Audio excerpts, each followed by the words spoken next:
Los túneles de viento verticales surgieron para mejorar la práctica de paracaidistas expertos, pero actualmente albergan a su vez una función recreativa disponible para todos los públicos. Tras la visita de nuestra clase a Madridfly, una empresa española que cuenta con el túnel más grande de toda Europa, quedamos asombrados y decidimos enfocar nuestro trabajo en esta instalación, puesto que consideramos interesante tanto su diseño como los fenómenos relacionados con la asignatura que ocurren en el interior. Ahora voy a pasar a comentar brevemente cuál va a ser el índice que vamos a seguir en el trabajo. En primer lugar, hablaré de la documentación, la cual se basa en 3 puntos principalmente. El primero, el temario de la asignatura, por supuesto, de mecánica de fluidos, tanto las sesiones prácticas como las teóricas que hemos tenido a lo largo del curso. En segundo lugar, en la página web de Madridfly, que es un túnel de viento recreativo al cual pudimos asistir algunos compañeros en una excursión que realizamos a Madrid. Y en tercer lugar, una bibliografía general acerca de túneles de viento que hemos encontrado en internet, tanto de uso recreativo como de uso científico. El túnel de viento se compone principalmente de varias partes, las cuales son modelado, guiado del aire, tobera y difusor, propulsión y refrigeración, de las cuales se encargarán mis compañeros ahora más adelante. Por último, se ofrecerán unas conclusiones generales acerca de cuál ha sido nuestra experiencia y del trabajo, y se expondrán unos vídeos acerca de la experiencia que tuvimos allí en el túnel de viento de Madrid. Para poder realizar el análisis en detalle del circuito de aire del que se compone el túnel de viento, hemos realizado un modelado de las partes necesarias en SolidWorks. Estos archivos, como sólidos, han sido exportados para simular en ANSYS y ver de una manera más detallada cómo se comporta el flujo cuando los atraviesa. Dichas simulaciones se verán con más detalle tras la explicación de sus correspondientes etapas. Lo que se puede ver en la imagen es el modelado del sistema en general, en el que se desprecian todas las partes internas, ya que se incluirán por separado para estudiar los efectos de cada una. A simple vista, el guiado del aire dentro del túnel puede parecer poco importante. En una sección recta, sin curvas, no encontramos ningún tipo de complicación para dirigir el flujo. Los problemas vendrán cuando haya un cambio de dirección en nuestra tubería, sobre todo si dicho cambio es muy brusco. Estos cambios de dirección vendrán asociados a un mal reparto del flujo en el conducto. Esto es así porque para hacer girar el aire se necesita una aceleración centrífuga que depende del cuadrado de la velocidad y del radio de curvatura del giro. Para hacer girar el flujo de forma suave se necesitará un radio de curvatura muy grande y por tanto la aceleración que requiere el aire será muy poca. Cuando esto no pasa, se forman zonas de baja velocidad y el flujo se separa en las cercanías del codo. Esto viene acompañado de un mal reparto del flujo. Es lógico pensar que el efecto es máximo en un giro de 90 grados como el que se muestra. El radio de curvatura del giro tiende a cero y la cantidad de aceleración necesaria para cambiar de dirección el aire es infinita, en teoría. Necesitamos, pues, que el flujo se reparta de forma uniforme a lo largo de toda la sección, pero no tenemos espacio suficiente para hacer un giro solo. La solución vendrá con la instalación de los llamados alaves directores, que, como su nombre indican, se encargarán de dirigir y repartir el flujo en una situación de giro brusco. Como podemos ver, el reparto del aire no es completamente uniforme, pero sí lo es mucho más que en el caso anterior. Los alaves directores serán una buena solución para aplicaciones donde el espacio disponible es limitado, como es el caso de nuestro túnel de viento.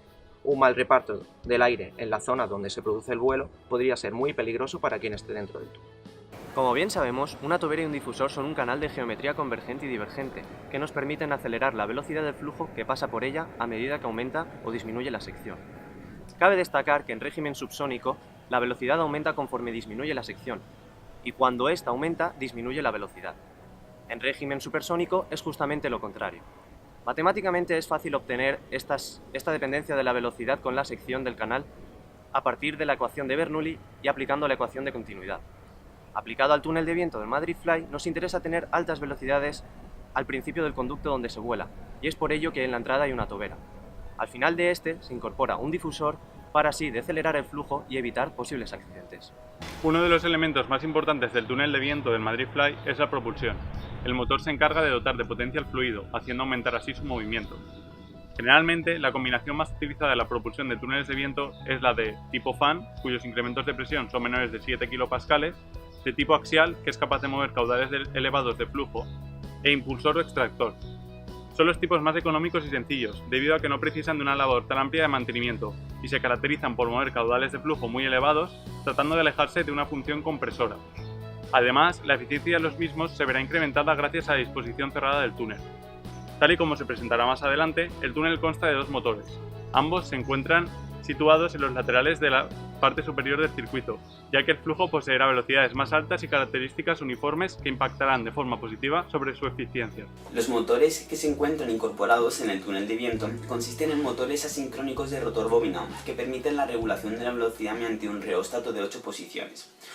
Uno de los inconvenientes en el uso de los motores es que no van a presentar el rendimiento máximo, ya que nunca se van a encontrar trabajando en el régimen de revoluciones óptima de su diseño.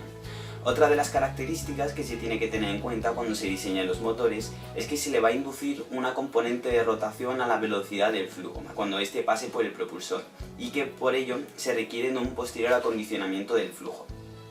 Por último, se ha de destacar que es muy importante la naturaleza eléctrica de los motores, es decir, no van a conllevar el consumo de ningún combustible fósil y por tanto no van a suponer ningún impacto ambiental, más allá de la contaminación acústica que es fácilmente regulable. Es también por ello que requieren de una instalación eléctrica cercana que les suministre la suficiente potencia eléctrica, además de generadores auxiliares para aquellos casos en los cuales se pueda producir una caída del tendido eléctrico. El aire caliente viaja a través del túnel de viento. De esta manera conseguimos enfriar el aire mediante el concepto de intercambiador de calor, que es un radiador que consigue transferir el calor entre dos fluidos separados por una pared. Contamos con dos secciones, una interna por la que viaja el aire caliente y una externa que rodea toda la interna y por la que introducimos un fluido a menor temperatura. De esta manera el fluido a menor temperatura consigue enfriar el aire caliente. En este proceso el aire frío se calienta, de manera que es necesario expulsarlo y por tanto contamos con un proceso continuo de introducción y expulsión de aire. Con este sistema conseguimos que la temperatura del túnel de viento no aumente en 0,5.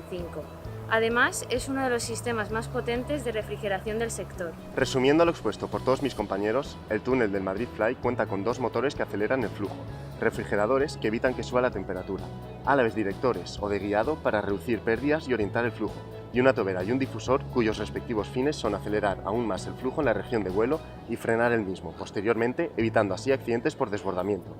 Ya obtenidas las condiciones óptimas en la región deseada, es cuando la pericia y destreza del volador definirán las maniobras que se realicen. Eso sí, todas ellas cumpliendo con el principio de la fuerza de sustentación. Cuanta más superficie o posición a la corriente exponga al practicante, mayor será la fuerza que contrarreste el peso.